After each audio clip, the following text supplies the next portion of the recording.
ao vivo no YouTube e já tem gente aí nos aguardando. Eu vou pedir aos professores queridos que desmutem os seus microfones para que possam se apresentar. Hoje nós estamos com uma equipe incrível aqui reunidas. Nós vamos precisar fazer umas alternâncias aí, porque tem muita gente boa querendo falar com você que vai prestar o vestibular. Você que está aí seguindo o canal do Dom Bosco Colombo. Eu estou muito feliz de estar aqui, mais feliz ainda de saber que esses colegas tão maravilhosos aceitaram esse convite.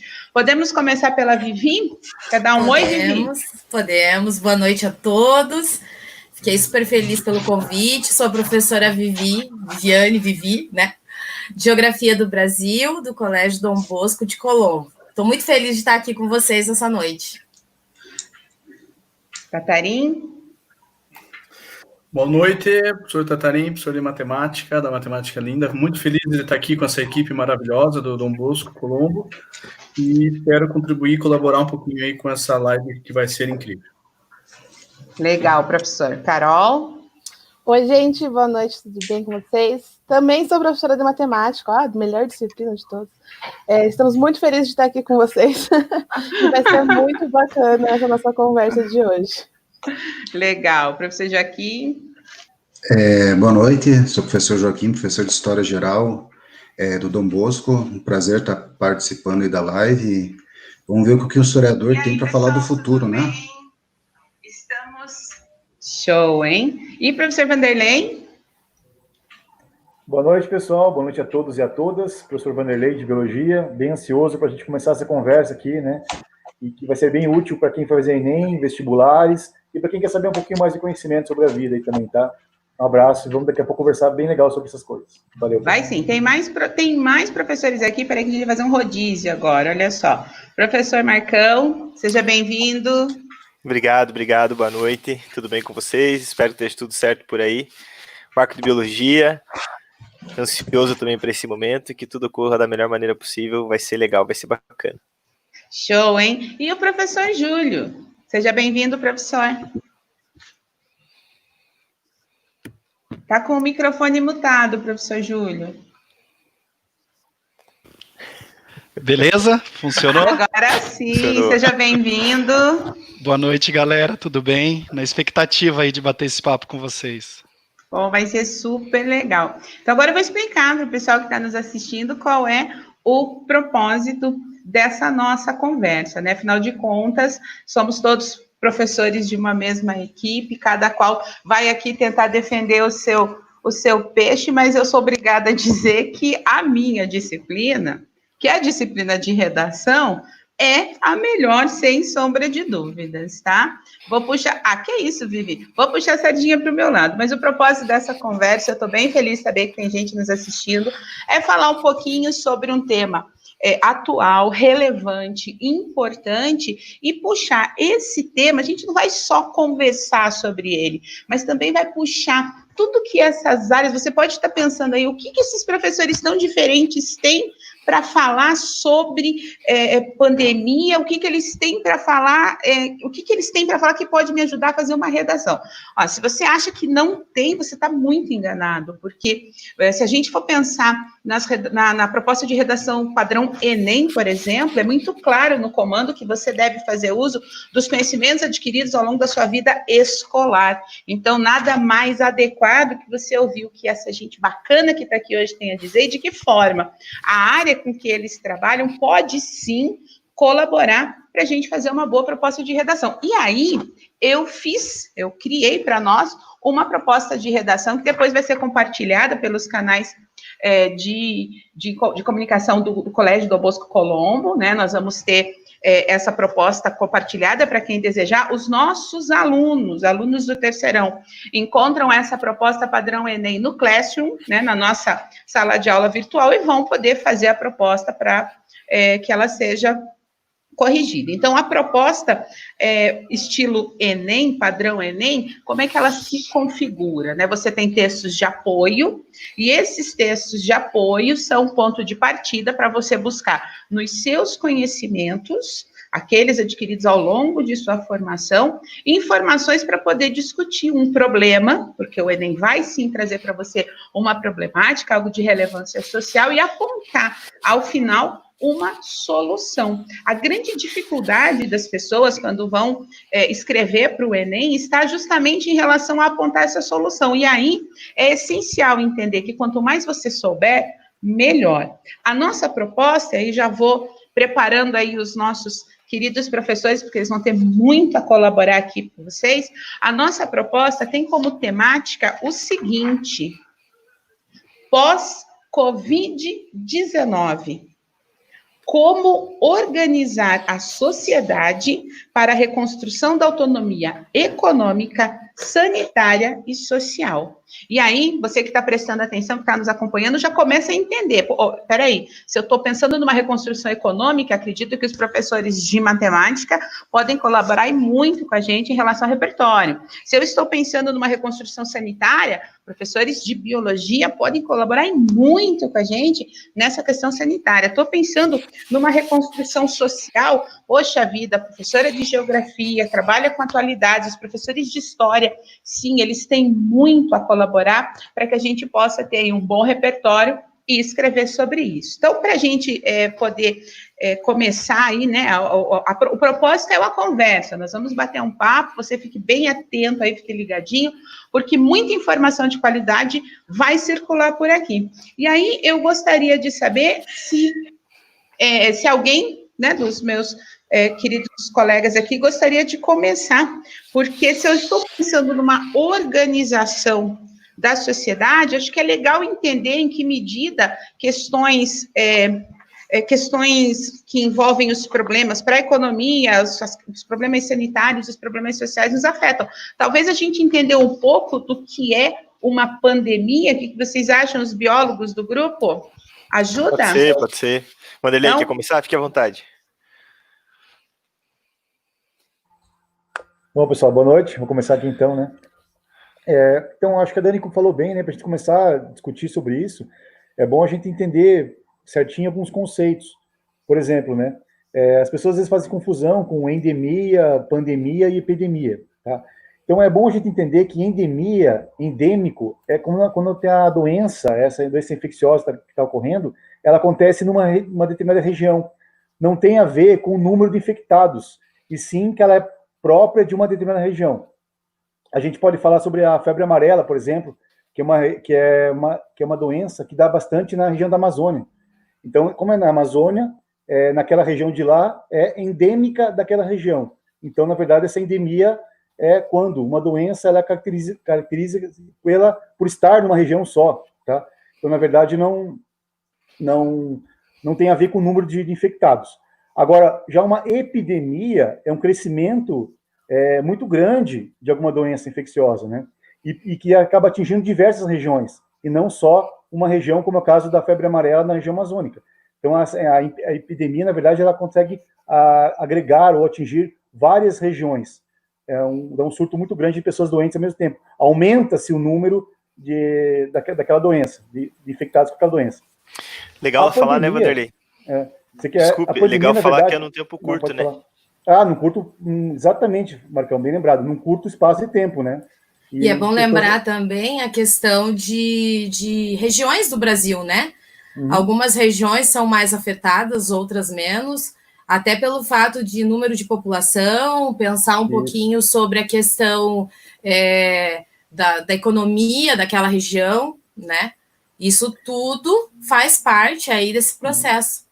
E diferente, né, Marcão, da pandemia que vai pegar é global, né? É o mundo todo. A gente, quando fala em pandemia, vai lembrar, deu a H1N1 em 2009, agora também está acontecendo aí com o Covid-19, mas, na verdade, a AIDS também é uma pandemia, né? Só que uma maneira de ficção é diferenciada, tá? Mas também é uma pandemia. Por quê? Porque ela atinge o mundo todo, né? Então, basicamente, a diferença é essa. A endemia é uma região só, epidemia é um surto muito grande, num curto espaço de tempo em várias regiões, e a pandemia vai acabar ocupando o espaço do mundo todo, praticamente, tendo um local de início, né, e depois abrangendo para o mundo todo. Basicamente é isso, e nossos vestibulandos, aí o pessoal tem que ficar atento a esses conceitos para não se perder na hora da prova e escrever conceito errado, né, Dani? Ah, é verdade. Porque quando a gente vai falar de qualidade no texto, o conceituar é sempre bom, mas se conceitua errado, aí é um tiro no pé. Deixa eu aproveitar, antes de a gente ouvir um pouco mais aqui dos nossos profs, se você que está assistindo, está acompanhando a live, quiser fazer alguma pergunta, faz lá no comentário, que a gente pode trazer isso para os nossos professores aqui. Tem bastante gente comentando que está gostando, que está legal, e eu agradeço muito a essas pessoas que estão acompanhando e que estão comentando aqui conosco, tá? Muito obrigada mesmo. Mas, e aí? A gente tem aí questões interessantes envolvendo os conceitos, mas a Vivi até trouxe uma colocação muito legal, que vai mudando, né, de região para região. Prova disso, a gente vê que no nosso país, regiões diferentes foram afetadas de formas diferentes, né? Exatamente, né? Se a gente analisar a região da Amazônia, é uma região que tem menos população, se você comparar com a região do Sudeste, né? São Paulo, Rio de Janeiro. Porém, é uma região que foi afetada fortemente. Daí entra na questão da classe social também, né? As pessoas, às vezes, não ter acesso à saúde, acesso à própria... a sua higiene pessoal, é diferente o estilo de vida deles lá, dos nossos. Para a gente ter uma ideia, né, não que seja uma questão até de, como falei, higiene pessoal, mas analisar que chegou em tribos indígenas, uma coisa que estourou em países desenvolvidos, né? Então, assim, a gente tem que analisar bem esses conceitos, a gente tem que pensar como vai ser o depois, não perante a Covid, mas e outras doenças que podem surgir, né? Outras realidades que a gente pode enfrentar, né? Uhum. E aí é praticamente impossível a gente deixar de comentar aspectos econômicos, né, professor de matemática aí, professores de matemática, né, gostariam de se manifestar? De que forma os nossos alunos e os nossos amigos que aqui nos acompanham podem trazer questões da economia para essa discussão? Na verdade, assim, hoje nós temos um problema muito sério, né, em relação a trabalhar com uma modelagem matemática, pois a gente tem muitos casos aí até na própria situação da pandemia, né, de subnotificações, enfim. A gente ainda não tem muita noção o que vai rolar. O que a gente sabe é que vai ter, claro, uma grande recessão, e aí tem gente associando isso até à crise de 29, aquela grande crise que nós tivemos, né, no passado. Eu não sei, eu acho que realmente não vai ser nesse aspecto. Nós temos preocupações, por exemplo, em relação a uma recessão econômica, que provavelmente vai acontecer. Não sei se vocês acompanharam, eu até trouxe aqui um dado, no mês de abril, nós tivemos uma inflação negativa, né, menos 0,31%. E a intenção, na verdade, da participação da matemática não é só falar da economia, mas é ajudar, né, os nossos alunos a trabalhar bem uma redação. Por exemplo, quando nós temos uma inflação negativa, não sei se todos conhecem, nós temos um termo chamado deflação, né? Então, uma deflação é uma inflação negativa, né? É o que nós estamos vivendo, nós vivemos aí no fechamento desse mês de abril. É o que aconteceu com os Estados Unidos há pouco tempo, né? Eles tiveram alguns períodos ali de deflação que causou a recessão que eles tiveram. Assim, claro que a economia deles é muito forte e eles conseguiram fazer uma recuperação, né? Então, o que é uma inflação, na verdade? Para quem não... Porque, assim, a gente fala tanto inflação, mas o que é, né? Na verdade, a gente pode associar a perda do poder aquisitivo, né? Imagina se você tem hoje, por exemplo, R$100 e lá no final do ano o nosso país tem uma inflação de 10%. Quer dizer que se você ficar com esse dinheiro guardado aí, você perdeu R$10. Basicamente é isso. Nós temos alguns índices ali, né, que medem a tal da inflação. Nós temos o índice oficial do governo, que é o IPCA, mas também tem outros índices, como o INPC. Quem organiza tudo isso é o tal do IBGE, né? E é até importante a gente falar sobre isso, que a gente vê tantas notícias e o tal do fake news aí que está dominando, né? Sempre que a gente precisa, por exemplo, saber de algum dado, estatística, alguma coisa, IBGE, gente, site do IBGE. Né? Lá no site do IBGE você tem fontes confiáveis, né? E é um local lá que a gente pode buscar alguma informação confiável, certo? uma outra coisa assim que vocês devem estar acompanhando, até foi uma pergunta que me surgiu esses tempos, é o tal do dólar, né? Por que o dólar sobe, né? Por que o nosso real perde poder, o dólar sempre sobe, sobe, sobe.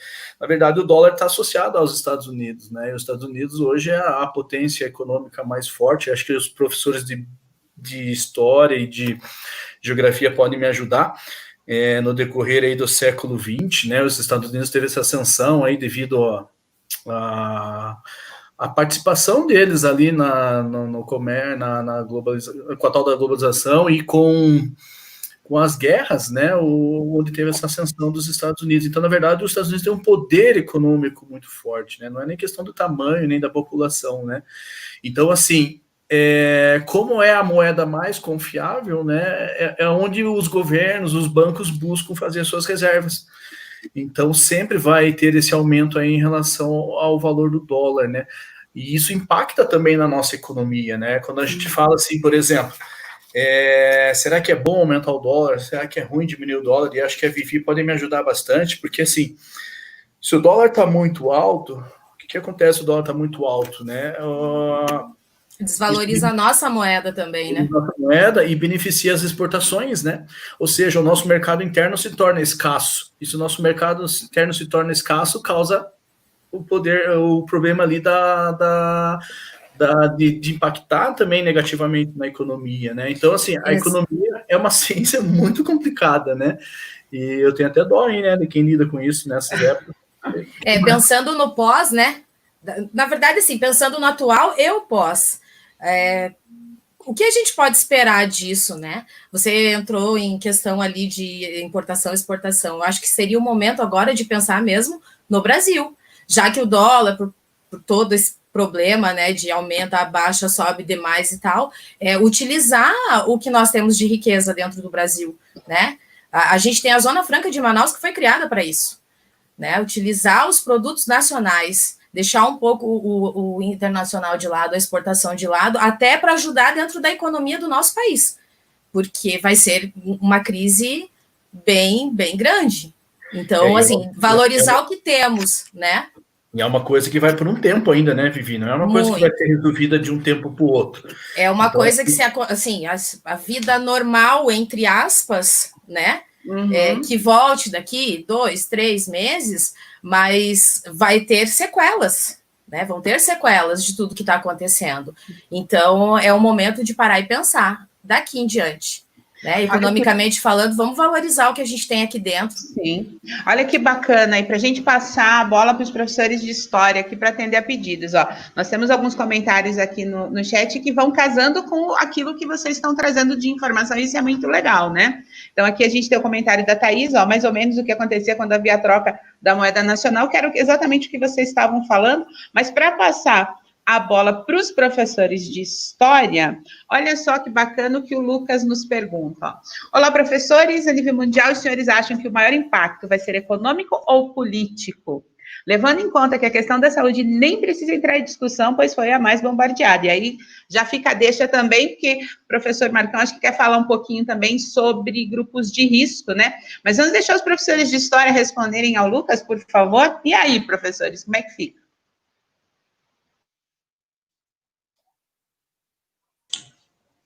Pode ir, Júlio, você é mais velho que eu, primeiros mais velhos. Ah, sim, com certeza, Joaquim. Boa noite, pessoal, novamente. Então, pergunta de futurologia para professor de história é nos tirar totalmente da nossa zona de conforto, que é falar do passado, né?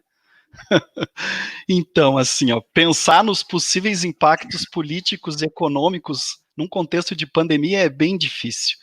O que a gente pode fazer é tentar olhar um pouquinho para o passado e ver alguns cenários aí que se constituíram pós pandemias que assolaram a humanidade. Eu acho que as mais emblemáticas aí para o contexto de história, que é o que a gente até trabalha em sala de aula, é a peste negra e a gripe espanhola. Então, assim, obviamente que num primeiro momento a gente vai ter possivelmente aí um clima de alegria pós-pandemia. Até eu conversava sobre isso agora à tarde com você, né, Joca? Abre aí teu áudio e fala comigo. Então, é isso aí, Júlio. Então, a gente vê que, né, pelo menos nessas duas grandes, né, doenças ali que assolaram mais a população mundial, a gente nota que logo após, né, passar esse período de transtorno maior, a euforia acontece, né? Se a gente pegar a peste negra aí, que você falou que é a mais velha, né? A gente vai ver que do século XIV, século XV, XVI, vai ter um grande fervor intelectual, né, com o Renascimento, transformação na arte, na cultura, na ciência, né? Então ela trouxe isso. Agora a gripe espanhola, ela traz uma mescla, né, Júlio? Porque ao mesmo tempo que a gente vai ter a década de 20 ali, a gripe espanhola, só para contextualizar um pouquinho melhor, 1918 a 1920, né? Então a gente vai ter a década de 20 com uma grande construção econômica, principalmente dos Estados Unidos, pelo que o Tatarin falou ali, né? Que é bem aquilo mesmo. Os Estados Unidos, logo após ali o final da Primeira Guerra, ele se transforma na potência hegemônica, né? Então ele vai ter um crescimento econômico gigantesco, vai acabar, né, trazendo junto com ele outros países ali, então a gente vai ver essa euforia econômica, vai ver o movimento das mulheres buscando uma representatividade maior, então a gente vai ver bastante transformações legais, só que ao mesmo tempo a gente vai estar tendo os países se reconstruindo da Primeira Guerra Mundial, né, em condição de miséria, com inflação alta. Esses acontecimentos, né, que são pós-pandemia, como o Júlio estava falando ali, que eu acho que a gente vai esperar. E a resposta agora, Dani, me fugiu o nome da pessoa que fez a pergunta? Lucas. Foi o Lucas.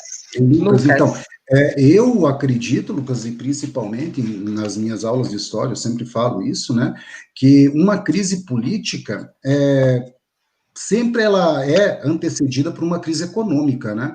Então eu acho que esse abalo econômico ele vai causar muitas crises políticas, né? Já tem o nosso exemplo recente no Brasil, né? De governos que foram tirados do poder, ou sofreram impeachment, ou golpe, depende do ponto de vista, né? De que a gente vai analisar.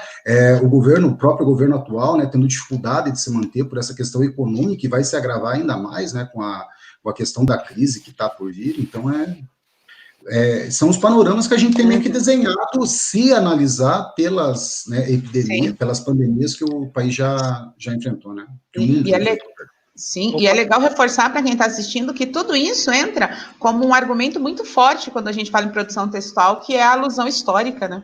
Uhum. Você fazer menção a fatos que a história está reproduzindo, isso fortalece muito um posicionamento. Diga, Júlio.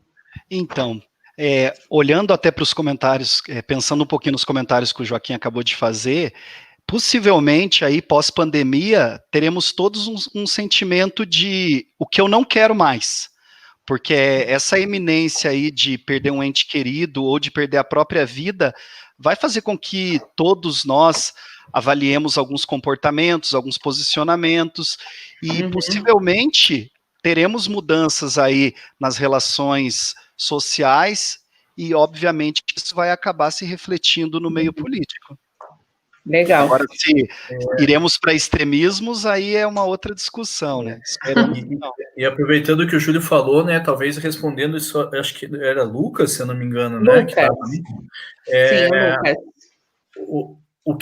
Esse repensar, né, eu acho que vai ser algo que vai ser significativo nas nossas vidas, porque hoje nós estamos num período de escassez, eu digo que escassez até de liberdade, né, no sentido que a gente tem um pouco de privação da nossa liberdade de sair, se deslocar, de comprar coisas, e às vezes o repensar a situação do consumo, né, do consumismo, né, as situações que a gente pode reaproveitar, o que se fala muito, e aproveitando aí, teve mais gente que perguntou que eu estava vendo, eu me perdi ali com o nome, o que se fala muito é que as grandes nações do futuro, e aí as pessoas de história, geografia podem me ajudar, são as nações que vão se preocupar com a parte da saúde e a parte ambiental.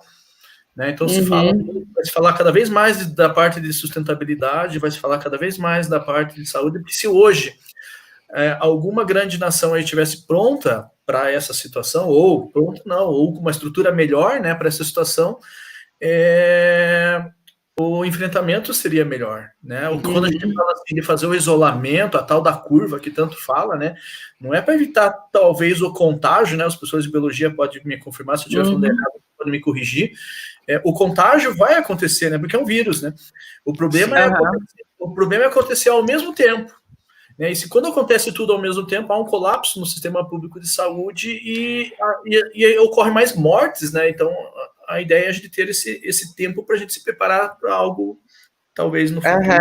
E eu acho ainda que fica uma outra situação, desculpe, Dani, só para complementar um pouquinho a fala aqui do Tatarim, é o seguinte, a gente tem que aprender muita coisa que esse processo pandêmico está ensinando para nós, né? Uma das coisas que a gente percebe é o seguinte, existe o grupo que a gente chama de grupo de risco, né? Que vai categorizar basicamente pessoas acima de 60 anos, pessoas com hipertensão, pessoas que têm obesidade, né, e pessoas que são diabéticas. Se a gente fizer um panorama olhando só o cenário brasileiro, mais da metade da população de adultos se enquadra no grupo de risco, né, seja por um desses 4 fatores ali que a gente vai analisar aqui. É muita gente, né? Então a gente percebe que existe um estilo de vida que a gente está levando, um perfil ali de consumo, seja na parte da alimentação, a falta de atividade física, né? O estilo que nós construímos e que vimos como ideal e tínhamos o sonho, né? Todo mundo trabalhava para ter uma vida mais confortável e tal, o que é justo, né? Mas a gente deixou de lado essas coisas que também são importantes.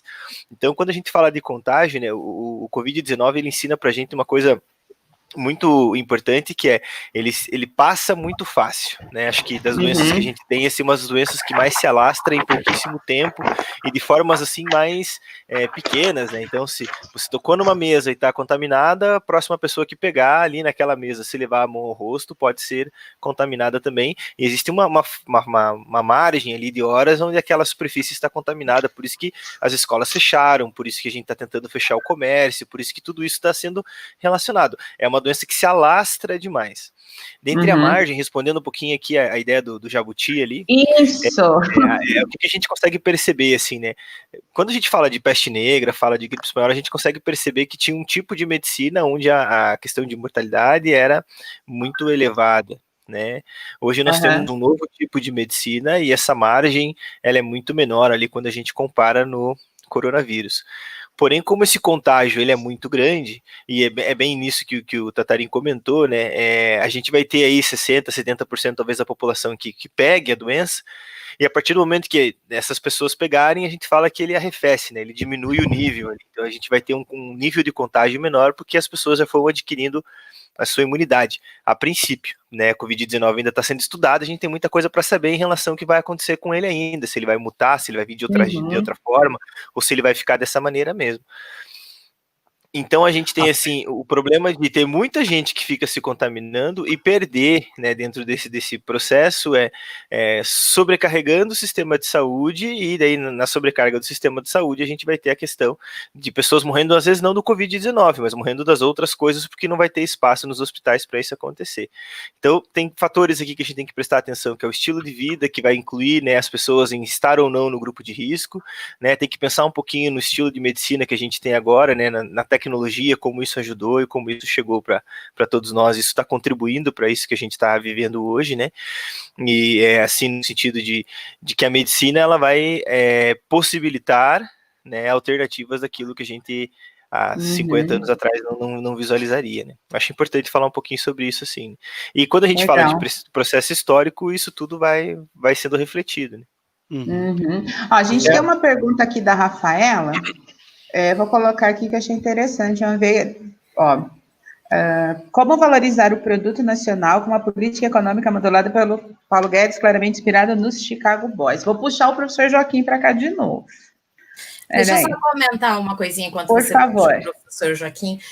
O professor Marco comentou ali, né, sobre essa questão de o vírus está se mutando, da gente ter que... É uma questão da gente ter que se adaptar mesmo, né? A nossa vida vai ser uma adaptação diferente agora, né? Como eu falei anteriormente, por mais que a gente volte ao normal, mas a gente vai repensar 1000 vezes em atos nossos, né? O simples ato de você entrar, talvez, com o teu sapato dentro de casa, que para nós era uma coisa tão normal, e hoje a gente tem que cuidar tanto com isso. Então, acho que a gente vai começar a se adaptar com as realidades, e isso vai ser positivo para nós. Eu acho que a gente tem que tirar coisas positivas, né, então, de toda essa situação, né? O áudio está aberto? Está. Beleza. Então, é o seguinte, Gigi, até compartilhando aí algumas heranças pandêmicas que a gente tem aí, a própria noção de cuidados com a higiene, tanto higiene urbana quanto higiene pessoal são oriundas da peste negra. Demorou alguns séculos para que a população europeia percebesse a relação entre a falta desses cuidados e a proliferação de doenças. Mas essa é uma herança positiva. Outra coisa interessante tem a ver com a questão da gripe espanhola. O resultado dela aqui no Brasil, que foi nesse momento, 1918, que o governo brasileiro percebeu a importância de construir um sistema público de saúde que fosse centralizado, para conseguir falar uma língua só. Beleza? Mas aí é interessante, Vivi, que em 1918 já havia uma orientação por parte dessa agência pública de saúde do Brasil para que as pessoas evitassem, naquela época, apertos de mão, abraços, beijos, só que aí tem uma questão social, né, que eu não sei até que ponto que a gente também vai conseguir abandonar esse hábito. Mas é interessante, assim, eu lembro dos meus aluninhos que amam a cultura K-pop, antes da pandemia se alastrar, era muito comum ver esses alunos fazendo desenhos ou até usando máscaras de proteção por uma questão estética. E o legal é que, historicamente, quando a gente olha lá para a gripe da Manchúria, de 1918, a população chinesa começou a adquirir esse hábito, depois hábitos de higiene foram se proliferando pela Ásia, e na cultura asiática existe esse hábito. Então, quando a pessoa está com, sei lá, contaminada com gripe, ela já, por uma questão de respeito, ela não sai em público sem a utilização das máscaras. Então, talvez isso acabe se tornando um hábito aí na nossa cultura. E é uma construção da nossa sociedade, né? Porque vamos esquecer hoje o não normal é você estar na rua sem a máscara, né? E há uns meses atrás, o não normal seria você sair na rua com máscara e ser taxado de que, tá doente, né? Então, é que você falou ali, já vem sendo utilizado esse sistema de muitas vezes usar máscara ou por estética ou porque precisa, e nós, eu estou falando pelo Brasil, né? A gente vai desrotular essa questão do uso, né? A gente vai acabar se adaptando, como eu falei, há uns meses atrás, usar seria o não normal, e hoje é o contrário, né? Então, um pouco também vem dessa herança que a gente vem trazendo da nossa civilização. Acho até que isso que você colocou já responde um pouco do que a Suelen perguntou aqui para nós, né? O que mais precisamos fazer para as pessoas se conscientizar de que estamos vivendo uma guerra viral. Mas é bem importante. Quer falar, professor Tatarim? Na verdade, eu queria aproveitar ali a fala do Júlio, acho que da Vivi, quando vocês falaram da gripe espanhola. Esses tempos eu assisti um programa numa emissora de TV aí, foi muito bacana, falou da gripe espanhola aqui em Curitiba. E eu associei na hora com a situação que nós estamos vivendo, né? Mais ou menos, tem muitas semelhanças, né?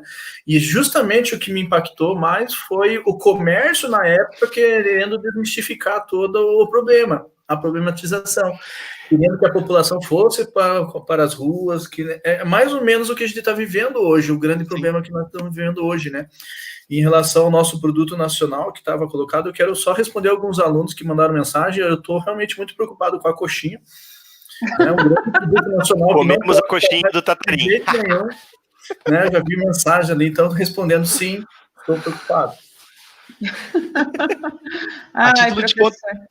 O preço da coxinha vai subir demais, viu, prof? Não pode. Mas, assim, a pergunta que estava anterior ali, só esqueci o nome da... Era Rafaela? Era a Rafaela. Peraí, deixa eu puxar aqui a pergunta. pergunta. Tem mais perguntas. Valorizar o produto nacional, né? Nós tivemos uma fala infeliz de um ministro, mas, assim, a intenção era boa, no sentido de falar, assim, de nós brasileiros viajarmos para fora do nosso país, em vez de fazermos viagens internas, né? Então, se a gente conseguisse, né, tivesse, sei lá, alguma motivação, algo que a gente fizesse o dinheiro circular, em vez de nosso dinheiro sair, teríamos também um mercado interno mais forte, né? Prof, essa questão da viagem, eu vi uma reportagem agora, só não me recordo se foi ontem ou foi hoje, tá? Sobre a questão das agências de turismo, né? E a proprietária da agência falou exatamente isso. Ela falou que nesse exato momento está sendo positivo, porque as pessoas, como estão cancelando, né, ou no caso modificando datas e lugares, elas estão fazendo trocas de viagens que eram para o exterior para aqui, né, para o nosso país, conhecer lugares históricos, ajudando, como você falou, economicamente, né, na hotelaria, restaurantes e etc. Isso, como eu falei, vamos tirar coisas positivas. E a reportagem dela foi exatamente sobre isso. E até questão, Posso só né, complementar um pouquinho a pergunta ali da Sueli? De diversificar, né, que está na proposta de redação, né, prof. Dani, que se colocou ali na situação de diversificar mercados, porque hoje a China é o maior parceiro comercial, então da necessidade de haver essa diversificação também, que está na proposta de redação. É que na proposta que a gente vai compartilhar, assim que finalizar aqui, nós temos um texto de referência que aponta, o título é incrível, 6 números mostram o dramático impacto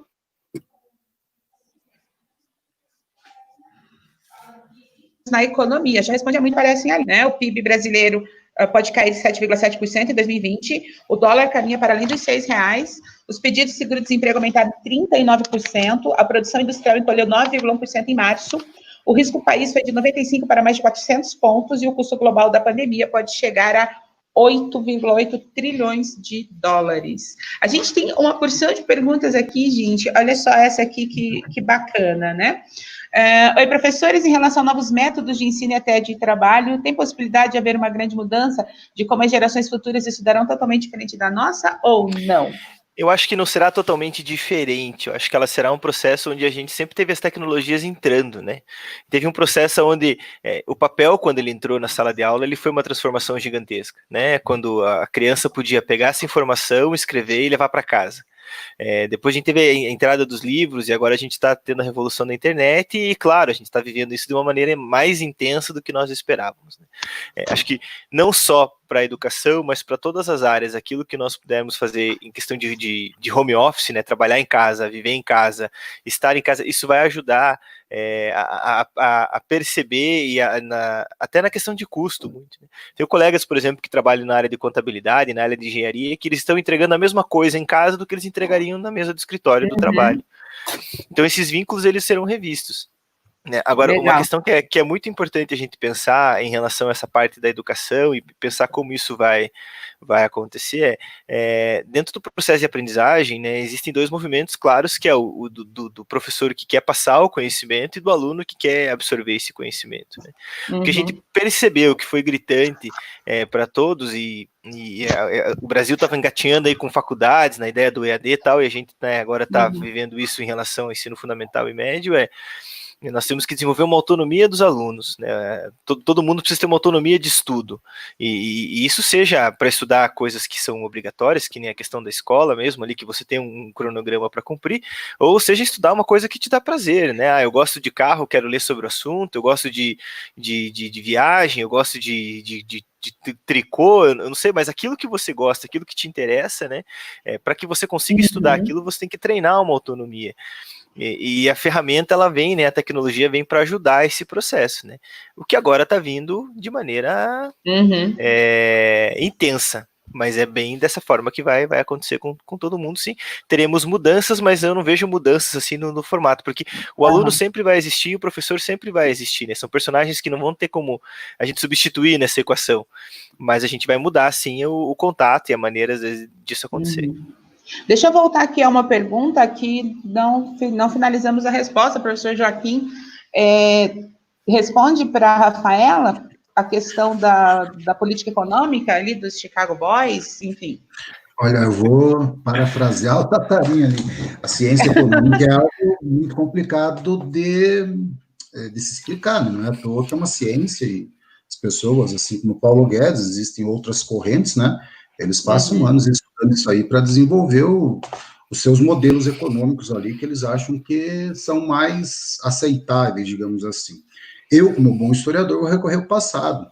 E aí o Júlio me ajuda aí, Júlio. Então, nas duas, né, grandes doenças ali que a gente citou, a peste negra e a própria gripe espanhola, o que a gente nota, né, nesse contexto ali de reconstrução, é um forte intervencionismo estatal, né, que Se a gente analisar agora, imaginem o que fosse, né, o que seria do Brasil, da população, né, da nação como um todo, se não fossem as intervenções que o Estado vem fazendo, seja na saúde, né, o SUS nunca foi tão valorizado como está sendo valorizado atualmente, ele era, né, desacreditado como todo serviço público no Brasil de forma geral.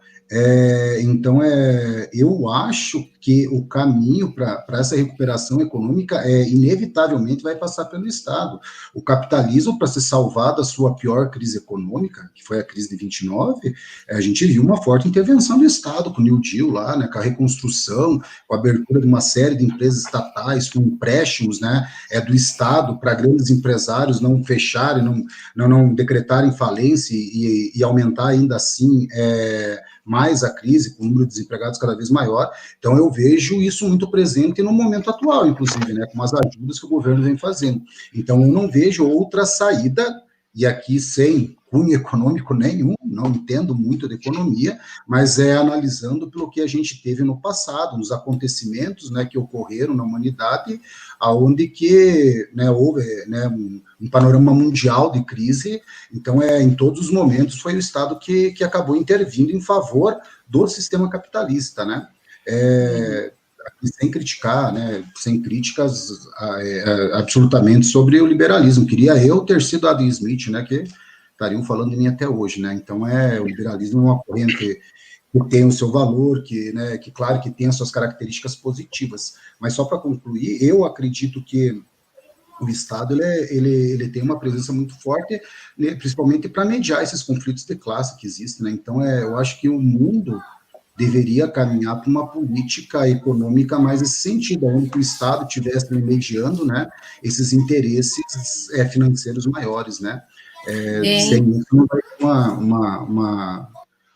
eu não vejo, né, uma possibilidade de reconstrução econômica que não seja por esse caminho aí, não.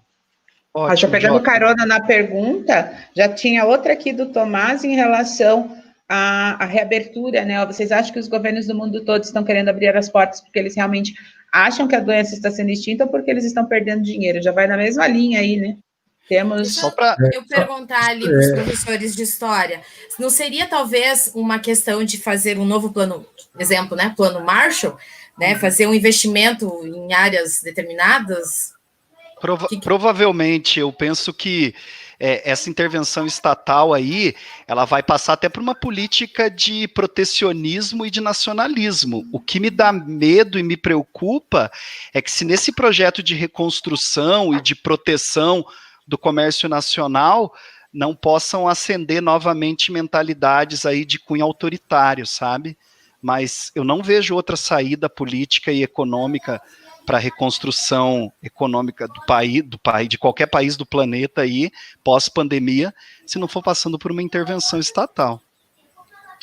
E eu queria voltar um pouquinho num comentário, numa pergunta feita pela Suelen, que tem a ver com o que fazer para conseguir superar ou conscientizar as pessoas, que a gente está vivendo uma guerra viral. É algo assim, né?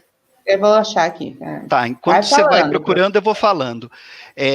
Historicamente, se a gente for resgatar aí, todas as pandemias que assolaram a humanidade, era super comum a disseminação do que a gente chama hoje de fake news. Até eu penso que hoje em dia, aí, com essa política de responsabilização por parte das empresas, a gente tem conseguido, inclusive, diminuir isso.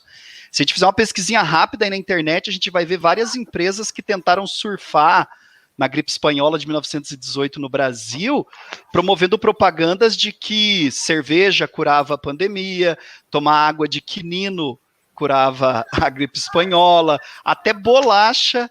Tem uma empresa aí que fabricava bolacha Maria no Brasil, que ela surfou nessa onda. Então, acho que a gente tem que continuar firme e forte aí na luta contra a disseminação de fake news, porque elas compõem a história da humanidade. A gente só não usava esse termo. Né? Teve gente já tomando água sanitária ou injetando água sanitária para combater Covid-19, né? Sim. Pois é. E aí, professor Tatarim? Na verdade, eu só queria complementar aquela pergunta anterior, né, que eu acho que foi do João, sobre a mudança na educação. Na verdade, assim, a pergunta poderia ser para ele mesmo, talvez ele seja aluno, né? Não sei, não identifiquei pelo nome. Como é que os nossos alunos estão vendo tudo isso também, né? Porque, assim, o feedback que nós temos são nas lives, né? A gente conversa, eu procuro sempre conversar com eles para saber como é que eles estão recebendo tudo isso. Eu faço live praticamente todo dia, né? Então é uma coisa assim que mudou, impactou bastante a nossa vida. E eu acho que as mudanças são necessárias e a gente teve que se reinventar muito rapidamente, né? Talvez os professores aqui concordem comigo. E então, às vezes a gente tem que tirar algo positivo de tudo aí pelo que a gente passa. Mas eu acho que faz parte, né, da nossa cultura, ou talvez seja uma necessidade, esse contato, né? A gente precisa ter contato com pessoas, a gente precisa estar próximo de pessoas, a gente precisa olhar a pessoa no olho no olho, né? Eu pelo menos, eu sinto muita falta, né? Por mais que eu me adaptei e estou trabalhando assim, eu sinto muita falta da sala de aula, né? Então eu acho que sim, talvez a inserção da tecnologia mais forte, mas o contato humano, a relação humana, eu acredito que talvez seja um pouco mais forte, né? E eu acho que a gente precisa, né, dessa troca, né, por uma questão de saúde mental, inclusive, né? Imagina, a gente tá quanto tempo em casa já? A gente brinca aqui, né, que, por exemplo, a gente já se divorciou umas 10 vezes, mas É verdade. Como a regra é fica em casa, a gente tá em casa ainda, né? Mas enfim. Mas não é só aí, não. Mas assim, brincadeira da parte, assim, dá uma angústia, né? Dá uma ansiedade, né? Puxa, eu preciso sair, eu preciso voltar à minha rotina, sei lá, né? Então, a parte humana ainda assim, o que me incomodava muito não, tecnologia. E a parte humana, onde que fica? Mas é isso que a Marisol está perguntando ali, professor. Fala em educação é a parte humana que prevalece. É claro que a gente tem que buscar recursos para fortalecer aí essa aprendizagem ou essa ensinagem, né? Enfim. E detalhe, né, nessa questão tecnologia, nessa questão tecnologia, a gente tem que pensar também que existem regiões que não têm essa tecnologia, né? Tem a necessidade de estar junto. A desigualdade social, né, vivia muito. Exatamente, o Brasil tem uma desigualdade social muito grande, então tem que pensar nisso também, né? Olha só, e aí foi a colocação, a pergunta da Marisol aqui veio ao encontro do que vocês estavam falando. Ó. Passávamos por um período de vários casos de doenças psicológicas, como depressão e síndrome do pânico. Atualmente, muitas pessoas têm relatado uma saúde fragilizada. Seria uma preocupação no Ministério da Saúde após? Vamos puxar aqui um professor de biologia. O que vocês acham da minha ideia? E aí, professor Vanderlei? É uma preocupação? Vou puxar o teu colega, vou puxar o professor Marcão também, porque daí você pode passar a bola para ele. O que eu tenho percebido bastante, assim, é que a pandemia tem potencializado algumas fragilidades nossas, sabe? Então, se a pessoa já tinha síndrome de pânico, ou tinha medo de alguma coisa, na época da pandemia agora, isso tem potencializado de uma maneira muito significativa, né? Os medos têm aumentado, uma série de coisas tem exacerbado da gente no nosso interior, assim, e as coisas ficam mais difíceis para serem resolvidas, né? Porque já tem o problema da pandemia, que fica no consciente ou no subconsciente, escondidinho lá, mas que no dia a dia acaba aparecendo isso pra gente, né? E daí, mais os problemas que a gente já tem do dia a dia, isso fica de uma coisa muito, muito forte. E um serviço, uma atividade, um trabalho que seria bem tranquilo de fazer, mesmo em casa, se torna um monstro de 7 cabeças. Meus colegas podem até concordar comigo que vai gravar uma aula, vai preparar alguma coisa. Nossa, é um parto aquilo, demora mais para fazer, a gente fica com a cabeça cheia, né? Não só pelo fato de estar em casa, mas pelo fato da pandemia em si. Então, eu concordo bastante com a Marisol, que vai ser uma preocupação muito grande do Ministério da Saúde depois de tudo isso, né? Porque as pessoas vão estar bem mais fragilizadas do que estavam antigamente. Isso é um novo mundo, né? Não é mais o mundo que a gente conhecia antigamente, tá? É bem diferente, né, Marcão? Eu acho que é importante também a gente frisar em cima disso o seguinte, né? Com tudo isso que a gente está percebendo ali. A questão das fragilidades humanas, que são coisas que a ciência tem estudado há muitos anos, elas estão ficando evidentes, e a gente tem que ter consciência que agora é um momento onde as pessoas também têm que buscar esse fortalecimento. Por quê? Porque pensando num pós-Covid de maneira bem próxima aqui, né, quando nós voltarmos para a nossa vida, ela não será mais normal, vamos assim dizer, né? A gente não vai voltar para aquela rotina que nós esperamos, né? Por quê? Porque a gente não sabe como que vai ser esse movimento de retorno. Se a gente pegar os exemplos recentes que a gente está vendo na China, na Europa como um todo, ali na Ásia e na Europa como um todo, a gente percebe que o retorno para as atividades que são corriqueiras, elas estão acontecendo com várias mudanças, várias adaptações. E isso ele tem que ficar claro para as pessoas nesse retorno, né? Que o Júlio e o Joca trazem ali a ideia de que quando volta das pandemias, o pessoal voltava com a euforia e tentava, né, voltar para uma grande festa e tudo, né? Acabou a praga, acabou a doença, agora vamos voltar à normalidade. Estamos vivos, né, ainda bem. Agora a gente vai ter um movimento, até por uma questão de conhecimento da própria doença, né, onde a medicina, a tecnologia está em cima disso, que nós sabemos que esse retorno ele será gradativo, né, então a gente não pode pensar que quando isso acabar ele vai ser acabou e pronto, né, a gente vai ter um retorno gradativo, seja nas escolas, seja nos trabalhos, seja no comércio, seja nas indústrias, porque a gente tem que perceber, né, como que nós conseguimos acompanhar e cuidar das pessoas para que a gente não tenha uma nova subida na curva lá de contágio para ter os problemas de saúde que estão ligados, né? Algumas escolas, por exemplo, né, a gente tem exemplo de fazer praticamente como se fosse a ideia da baia mesmo, assim, que é um material de acrílico que protege o aluno ali de todos os lados, né? Quando o aluno vai na hora do intervalo, ele tem um espaço no pátio ali, que é a área dele, ele não está interagindo com o colega. Por quê? Porque nesse primeiro movimento que está acontecendo, a gente está levando os alunos para a escola, mas a gente ainda não voltou para essa normalidade. Para evitar os contágios, porque ainda não tem uma vacina e um processo todo relacionado a isso. Então tem que existir esse fortalecimento das pessoas de que esse retorno ele vai ser, ele não vai ser de uma hora para outra e ele não vai ser virando a chave como se nós tivéssemos uma situação completamente diferente. É uma hora de todo mundo se fortalecer. Agora a gente tem que buscar aí momentos e meios e formas para fortalecimento interno também, né? Além da questão da saúde, para sair de grupo de risco e coisas do gênero. Legal. Eu trouxe uma pergunta aqui porque ajuda muito em relação à proposta de redação sobre a intervenção, né? Como é que resolve o problema. Então, aqui a Paula está perguntando, professores, vocês acham que o pós-pandemia voltará de uma vez só ou tudo irá voltar aos poucos? Aos poucos, né? A gente já consegue ver um pouco sobre essa realidade, a forma que a gente está se adaptando e está voltando. Aqui em Curitiba, a região metropolitana, né, a gente consegue ver que está gradativamente. Eu acho que será aos poucos, né? Uhum. Desde economia, sociedade, saúde, não tem como ser. Né, Vivi? A gente vê muito, a gente vê memes às vezes que são bacanas, tem memes que são mais engraçados, memes que são reflexivos, né? O voltar ao normal talvez não aconteça, né? Porque a gente vai ter um novo normal e talvez o normal que a gente estava acontecendo era um problema.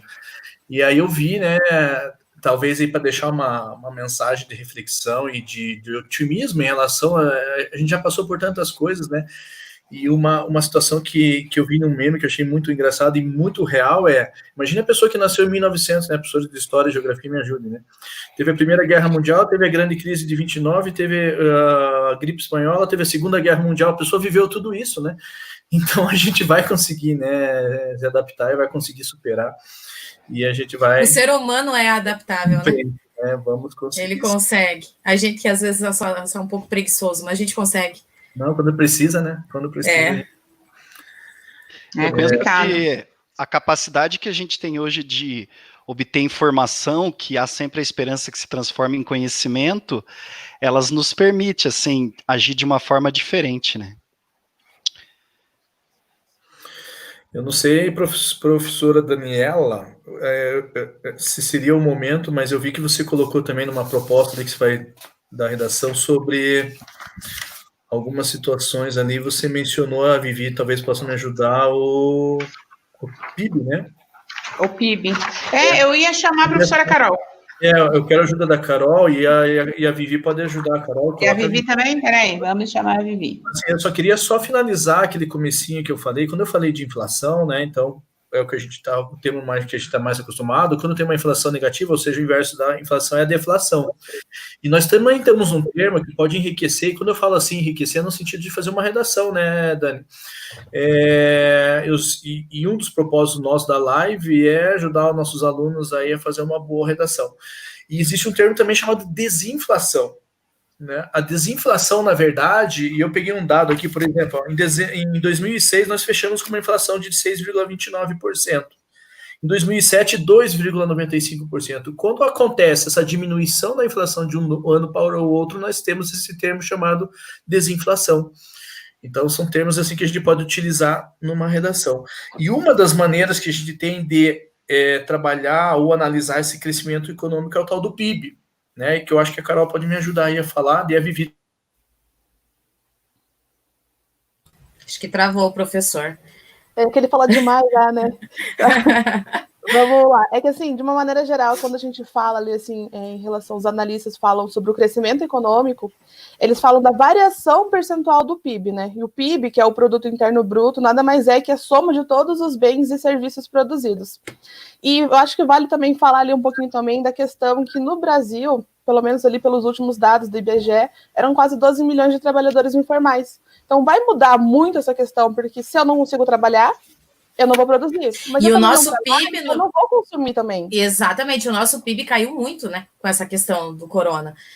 A gente teve uma porcentagem, 2%, 3%, assim, gritante. E para o Brasil, essa diferença da porcentagem aí é complicado, porque a gente depende também de exportação, né? E se não está exportando, o dinheiro não está rodando dentro do país, como você está falando, né? Se eu não tenho emprego, eu não vou comprar, vira um círculo, né? Até mesmo o consumo básico, né? Lógico, diminui o consumismo, mas também vai diminuir o consumo. Se eu não trabalho, eu não tenho renda, se eu não tenho renda, eu não vou consumir de quem está trabalhando. Exatamente. Então vai ter bastante interferência aí nesse sentido da questão da... Professora Carol, por gentileza, é melhor acho que voltar um pouco, que nós tivemos um período de instabilidade aí, ó. Exatamente. Vou começar novamente. Né? Por favor. Se você falou bonito, foi uma pena. Se não falou bonito, é uma nova oportunidade, pensa assim. Eu sempre falo bonito, né? Só falo bonito, professora de matemática ainda, né? Então, mas então, voltando ali à ideia, eu estava falando que quando os analistas falam do crescimento econômico, a gente está falando da variação do PIB. Né? E o PIB, que é o Produto Interno Bruto, nada mais é que aquela soma de todos os bens e serviços produzidos, e daí a gente já consegue também vincular, por exemplo, com a questão da quantidade de trabalhadores informais que tem no Brasil. Né? No último dado que saiu do IBGE ano passado, eram quase 12 milhões de brasileiros nessa situação de emprego informal. Então, se eu não trabalho e eu não tenho a minha renda, além de eu não produzir, eu também não estou consumindo. Então, tem essas duas questões aí, do consumo e também da produção. Então, vai interferir muito nessa questão aí depois no próximo PIB, né?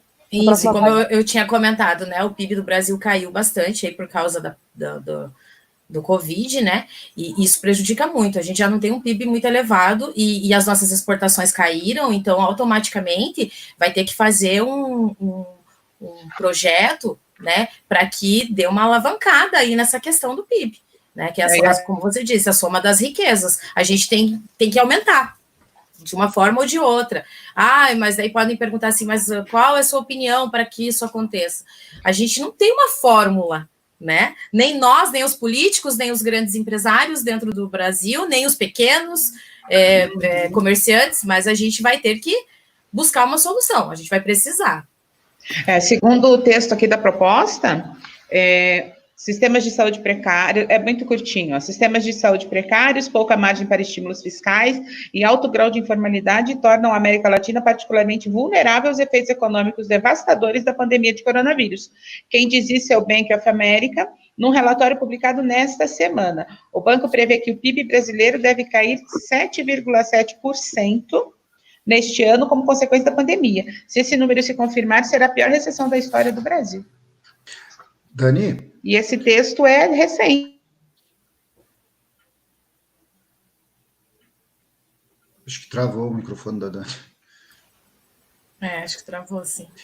Eu acho que além disso que ela colocou na proposta, outra coisa, assim, que eu acho que é característica da América Latina e também atrapalha muito na questão econômica, é o grande grau de instabilidade política, né? Então, se a gente pegar a maioria dos presidentes recentes ali, não conseguiram cumprir seu mandato, né? E essa instabilidade democrática, ela faz com que o capital estrangeiro fique em dúvida na hora de investir no país, né? Como é que vai se investir num país, como é que eu vou, né, investir dinheiro num país aonde que não há, de forma clara, a garantia que a democracia continue, né? Então, se nem, né, a autoridade máxima, que é o presidente, é retirado do poder, não seguindo esses princípios democráticos, né, quem que vai ter confiança de investir num país desse, né? Então, isso é uma característica histórica da América Latina, inclusive, né, marcado por ditaduras, queda de governos, né, que foram eleitos e depois foram tirados. Então, como eu falei, dos últimos presidentes do Brasil ali, se não me falha a cabeça, acho que cumpriram o mandato total ali, o Fernando Henrique Cardoso, o Lula, as 2 eleições, né, mas a nossa democracia recente, se a gente pegar o Fernando Collor, sofreu impeachment, daí o Fernando Henrique teve os 2, o Itamar completou, né, o mandato do Fernando Collor, aí a gente teve o Fernando Henrique com 2 mandatos, o Lula com 2 mandatos, e a Dilma caindo no 2º mandato, né, então é uma instabilidade gigantesca. Se a gente voltar até antes da ditadura também, né, a gente vai ter o Jânio Quadros renunciando, João Goulart sendo tirado do poder. Então, isso não é característica do Brasil, é da América Latina, né? Então, essa instabilidade política, né, em falta de um amadurecimento democrático mesmo, contribui para essas situações, é uma pimenta a mais em tudo isso que você falou aí, Dani, que você citou há pouco do texto que você tirou, né? Isso que o Joaquim falou é o que a gente vê muito nos noticiários do risco país. Né, o risco país é um conceito econômico, né, que expressa a probabilidade de insolvência do país perante aí os seus investidores econômicos. Então, é uma coisa assim que a gente teria que cuidar bastante, né, e o nosso risco país aí caiu, quer dizer, caiu no sentido, né, de ter um bom olhar, mas o índice, né, aumentou, que é ruim, em termos de índice, devido a esses desencontros de informações, dessas subnotificações que nós estamos tendo, né, e dessa grande briga política interna que está tendo no nosso país. Ou seja, os investidores não têm segurança de investir. Né? Falei, ficou meio estranho, né, investidores investir, mas tudo bem. Mas deu para entender, professor. Ou seja, o dinheiro sai do país, né? Então são vários fatores aí que são preocupantes aí no sentido quando a gente fala em economia, né? Uhum. Vocês acham que dá para responder aqui o Renato? Voltando ao tema economia, o que vocês podem debater em relação à impressão de dinheiro defendida por Meirelles, onde ele comenta que caso aconteça não resultaria em inflação? Renato, eu não tenho assim um conhecimento assim tão aprofundado de economia, eu sou matemático, né? E assim, talvez eu tenha um pouco de facilidade. O que eu tenho é informações de leituras que eu faço, né? Até onde eu sei é o contrário, né? Pelo que eu conheço, é o contrário. A impressão do dinheiro é associada à volta de uma inflação, né? Porque se circula mais o dinheiro papel, a inflação volta. Tanto é que na China, eu vi no texto de apoio aí, na China não se usa mais o papel, só se usa transações online. Eletrônicas? A maioria dos países desenvolvidos, né? Exatamente. Então, assim, eu não tenho essa notícia, sabe, Renato, assim, dessa situação. Mas pelo que eu sei, é o contrário, né? Pelo que eu sei. Só para complementar, saiu inclusive uma matéria que eu estava lendo esses dias e eles estavam falando justamente sobre isso. Por que eles só não simplesmente então imprimem mais dinheiro? É justamente porque ia virar uma bola de neve, né? Ia ter uma hiperinflação, ia desvalorizar muito, o dinheiro ia perder muito valor. Quanto mais dinheiro tivesse circulando, menor teria o valor desse dinheiro. Eu não sei se o Renato é aluno ou está acompanhando a live, né? De qualquer maneira, seja sempre muito bem-vindo. Talvez nós aqui um pouco mais, né? Não vamos nos entregar um pouco mais de idade. Nós pegamos períodos de inflações astronômicas, hiperinflação, e inclusive, assim, essa cultura de fazer compra do mês vem dessa época, né? Porque se a gente não comprasse, na hora que a gente recebesse o salário, não fizesse compra para o mês inteiro, a gente perderia, né, muito dinheiro, porque os preços eram remarcados no próprio dia. Todos os dias. E, por exemplo, teve alguns pacotes que foi comentado aqui, por exemplo, sobre pacotes de mudança, né, de nome da nossa moeda, e também teve pacotes de congelamentos, e o congelamento é uma enganação, né, porque você impõe uma coisa, mas que não é a realidade no mercado, né. Então, não é bem por aí, não, pelo que eu entendo. Não. Legal, hein, gente? Olha só, a gente já está aqui há 1 hora e passa, assim, de uma maneira muito rápida. Passa muito rápido, principalmente quando a conversa está boa, né? Eu estou, assim, extremamente feliz e satisfeita com a colaboração de todos. Foi um pouco difícil ficar mudando as telas, gente. Eu tive que fazer muitas coisas ao mesmo tempo, porque enquanto vocês estavam falando, eu espero que os nossos alunos também tenham feito a mesma coisa, e as pessoas, nossos espectadores também, eu estava anotando aqui as informações importantes, porque eu fazia a redação, né? Eu preciso escrever sobre isso. Mas para a gente já começar a finalizar, eu vou só retomar a proposta rapidinho e depois a gente faz cada um uma finalização, por gentileza, pode ser? Tranquilo? Opa, muito bem. Então, vamos lá. Para fechar toda essa conversa super bacana aqui que a gente teve hoje, né? É importante que você entenda que para fazer uma redação, você tem que ter conhecimento, obviamente, né? O conhecimento é super importante, você tem que ter informação, você precisa saber fazer a seleção dessas informações. E toda seleção de informação, ela parte de você atender aquilo que está sendo solicitado. Nós tivemos aqui colaboração dos professores de matemática falando sobre termos importantes de, posso dizer, matemática financeira, professores? Posso? Sim? Então, ó, professores de matemática nos auxiliando muito com essas colocações, professores de história, gente, argumento de alusão histórica é importantíssimo para você validar um posicionamento, então nos trouxe também a possibilidade de reflexão, a professora Vivi de Geografia falando, né, do seu conteúdo e de atualidades, isso é super importante, os professores de Biologia, você saber a diferença, parece uma coisa tão pequena, mas você saber a diferença entre uma pandemia, uma endemia, uma epidemia, isso é importante, porque você vai enriquecer a sua proposta de conteúdo. Então, assim que a gente finalize aqui, vou compartilhar com o pessoal do Dom Bosco Colombo a proposta que foi criada para que você também tenha acesso a ela e caso deseje praticar, isso é sempre muito válido. E reitero, quem é aluno do Dom Bosco Colombo vai encontrar essa proposta na sala de aula de redação no Google Classroom, ok? Então, vou deixar agora meus colegas se despedirem e eu volto por último para me despedir e finalizar essa live que foi extremamente enriquecedora. Começa, professor Tatarim. Pode ser. Eu concordei com você ali na parte da matemática financeira, assim, numa situação que a gente pode associar o mais próximo da realidade que a gente tem em sala de aula, né? Porque tudo isso é muito complexo, como eu falei, a parte da economia. A economia não é só a parte técnica, né? A parte humana eu acho que faz muito parte disso também. Então, assim, falar em economia sem falar de história, sem falar de geografia, sem falar de biologia, ou seja, é uma ciência muito rica, né?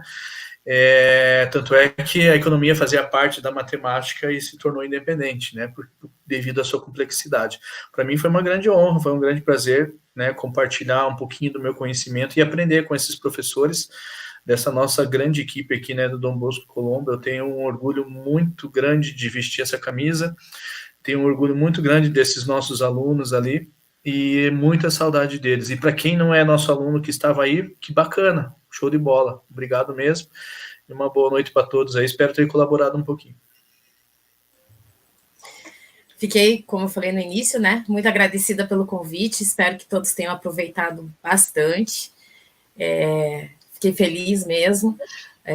Como disse o professor Tatarim, né, também sou muito feliz, sou muito agradecida por trabalhar nessa equipe. Juntos somos mais fortes. E só agradecer. E esperem pela próxima, né? É isso aí, professor Joaquim. Então, eu também queria agradecer aí, né, a oportunidade de participar da live ali, né, montada tão esplendorosamente pela Dani ali, parabéns, né, pela ideia do projeto. É nosso, é nosso. Agradecer ao colégio também, que proporcionou esse momento, né, agradecer aos alunos, né, tanto do Dom Bosco, e a todas as pessoas que assistiram, né, familiares da gente, eu tenho certeza que tinham vários ali assistindo, né, então agradecer a todos, e aos alunos passar uma mensagem de otimismo, né, que eu acho que a humanidade, todas as vezes que a gente... Existiam vários conflitos, várias guerras no mundo ali, né, as guerras mundiais que foram citadas ali, a Primeira e Segunda Guerra Mundial, onde que um país acabava sabendo quem que era o seu inimigo, né, formando as alianças e tal. E as pandemias, elas trazem uma característica que são diferentes, né, que a gente vai lutar com um inimigo oculto, né, que ele é invisível, você não sabe quem é, né, e, em geral, a gente não tem medo, né, o ser humano ele não tem medo do que ele vê, ele tem medo do que ele não vê. E eu acho que esses vírus, essas bactérias, né, quando a gente não compreende, não domina isso, né, de como combater isso, isso causa medo, né, mesmo, infelizmente, várias pessoas, né, já padeceram, outras vidas ainda se vão, né, mas tem que continuar aí na busca da cura, na busca de se cuidar, né, e como eu sempre acabo minhas aulas, eu falo para os alunos ali, nessas aulas à distância ali, né, que a gente cuidando da gente, a gente está cuidando de todos, né, então que continue esse processo. Né? Valeu, galera, um abraço, até mais. Professor Júlio. Então, queridos, agradecer aí a todos que puderam compartilhar esse momento com a gente aí, foi bem legal. Eu estava bem nervoso, porque para todos nós tudo tem sido uma constância de novidades aí que cada dia é um flash diferente. Enfim, eu fiquei bem feliz, espero que a gente tenha outras oportunidades, eu acho que foi bem rico esse momento. Quero deixar como mensagem de otimismo o que eu repito constantemente em sala, que o estudo do passado nos mostra o quanto a gente melhorou enquanto espécie. Então, o passado sempre foi muito pior, não vamos esquecer disso. O Joca falou aí sobre as guerras, a gente viveu outras pandemias, mas nesse momento aí a gente tem informação, a gente tem conhecimento e a gente tem a ciência do nosso lado. Beleza, galera? Fiquem bem, fiquem em paz e fiquem vivos. Professora Carol. Bom, queria agradecer, então, primeiro pelo convite, né, Prof. Dani? Achei que foi bem enriquecedor, ainda mais trazer essa questão da interdisciplinaridade, né? A gente consegue ali trabalhar com todas as disciplinas juntos ali, porque faz parte do nosso cotidiano. E agradecer a todo mundo que esteve presente com a gente, os comentários, a participação de vocês foi muito bacana, e eu espero nosso próximo encontro, né? Valeu, prof. Brigadão, hein? Os biólogos, professor Marcão, professor Vanderlei. Quem começa? Vai lá, Vanderlei, pode ir. Pessoal, obrigado pela participação de vocês aqui. Queria agradecer a Dani também pela proposta, né, do projeto aqui, muito legal. Foi plantada uma sementinha hoje, né? Tomara que isso perpetue e cresça, dê frutos lá para frente, tá? Obrigado a todos e a todas que assistiram. E eu vou deixar a última dica aqui que eu acho importante também, gente. Quando for escrever redação, né, Dani, me ajude aqui também, a valorização da ciência, né? O investimento em pesquisa, isso na hora de se fazer a conclusão da redação, acho bem importante valorizar bem essa parte da valorização da ciência e do investimento em pesquisa. Acho que tem que terminar assim uma redação, principalmente quando falar pós-pandemia. É isso que vai fazer a diferença, né, gente? Tá bom? Um grande abraço e até a próxima. Tchau, tchau. Beleza. Professor Marcão? Obrigado. Acho que agradecer a oportunidade sempre é rico a gente poder debater com gente que sabe muito e com certeza essa equipe é top. Vale também lembrar, né, pessoal, que tem que se manter informado, a gente tem que seguir as notícias, as coisas estão mudando muito e vão mudar muito, né, e claro que quanto mais argumentos você tem, seus argumentos vêm daquilo que você se alimenta, então vai ser os seus estudos aí, a sua leitura, os seus jornais, as suas referências que você vai utilizar para isso. Qualquer coisa que precisem, né, nós, a escola, estamos aqui e se cuidem, fiquem bem, e com certeza, quando tudo isso passar, a nossa festa, o nosso momento aí de voltar a estar juntos vai ser sensacional, tá certo? Obrigado aí, até uma próxima. Valeu. Beleza. É isso aí, pessoal. Foi, assim, um prazer imenso poder compartilhar desse tempo junto com os meus colegas, professores incríveis, profissionais de primeira, uma equipe top mesmo, e assim como eles disseram, eu também sinto um orgulho danado em fazer parte da equipe do Dom Bosco Colombo. E espero que a gente tenha outras oportunidades para continuar trocando informação. Então, se você quer escrever sobre esse assunto, não deixa de acessar as páginas da instituição, busca lá na rede social Dom Bosco Colombo, porque vai ter o arquivo lá, o PDF da proposta para você poder praticar. Muito obrigada, fiquem bem, fiquem vivos, se cuidem, e a gente se encontra numa próxima oportunidade. Um beijo grande e até lá!